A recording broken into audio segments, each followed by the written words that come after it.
بعد اختفائها 60 عام ما زالت على قيد الحياة.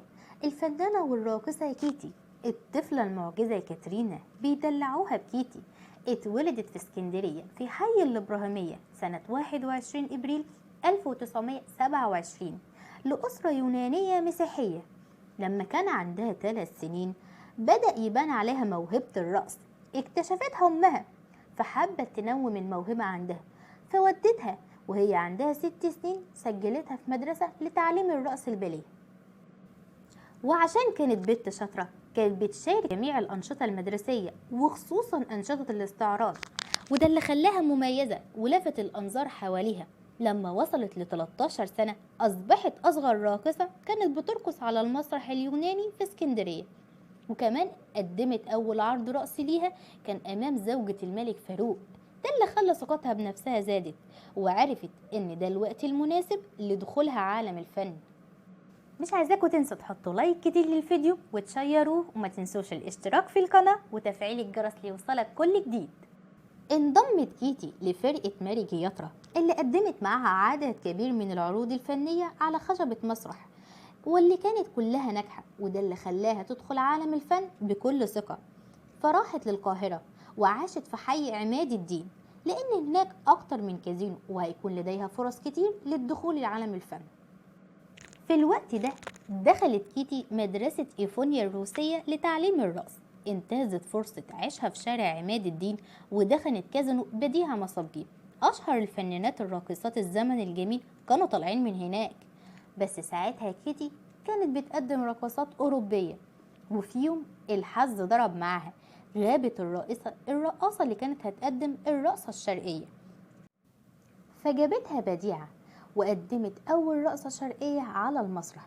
شافها المخرج عبد الفتاح حسن وأعجب بيها وأخدها معاه إن هي تشارك في أول عمل ليها في السينما وهو فيلم الغيرة. تقريبا مثلت 70 فيلم، كان من أشهرهم فيلم عفريتة إسماعيل ياسين، ده الفيلم الأول والوحيد اللي كان قامت فيه بدور البطولة. ده كان سنة 1954. سنة 1965 قدمت آخر فيلم ليها وهو العقل والمال. بعدها سافرت لليونان ومثلت بعض الأفلام هناك وفتحت مدرسة لتعليم الرقص الشرقي. سنة 1980 انقطعت كل الأخبار عنها وطلعت بعدها إشاعات كتير. من الإشاعات دي إنها جاسوسة إسرائيلية، أو البعض قال دي راحت الولايات المتحدة واتجوزت. بس السبب المؤكد ان هو بعد اصدار القرار جمال عبد الناصر بمنع التعامل مع الاجانب في الفن، قررت كيتي ان هي ترجع لبلدها اليونان. او اشاعة مثلا موتها اللي طلعت سنة 1980. بس الحقيقة انها لسه كيتي ما زالت على قيد الحياة وبصحة جيدة، وده اللي اكده الكاتب والباحث السياسي كريم جمال، ان زوجته يونانية من عيلة كيتي وانه شافها اكتر من منة. واول لقاء له كان سنة 2005، وقال ان نبرة صوتها زي ما هي ما اتغيرتش ولسه جميلة ومحافظة على رشاقتها، بس كانت بترفض دايما الظهور في اي صورة او لقاء لها عشان دايما كانت عايزة تبقى محافظة على شكلها الجميل في عين جمهورها.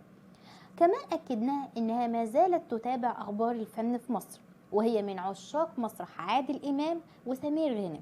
وأكتر من مرة الفنان سمير صبري حاول إن هو يروح اليونان عشان يسجل معها حوار، بس كانت بترفض خالص الظهور في أي مكان. كمان من الإشاعات إنها اتجوزت المخرج حسن الصيفي في مصر، بس المؤكد إن هي ما اتجوزتش خالص في مصر وسابت مصر وعمرها لم يتجاوز 34 سنة. أما علاقة الحب اللي كانت بينها وبين رجل المخابرات المصرية رأفت الهجان، اتكتبت في مذكرات رأفت إن كان بيحب رقاصة من نفس عمره واسمها كيتي، ووصل بينهم مشاكل كتير واضطروا يسيبوا بعض. بس حتى الخبر ده هي ما طلعتش أكدته أو نفته، فالله أعلم إن كان صح ولا لأ.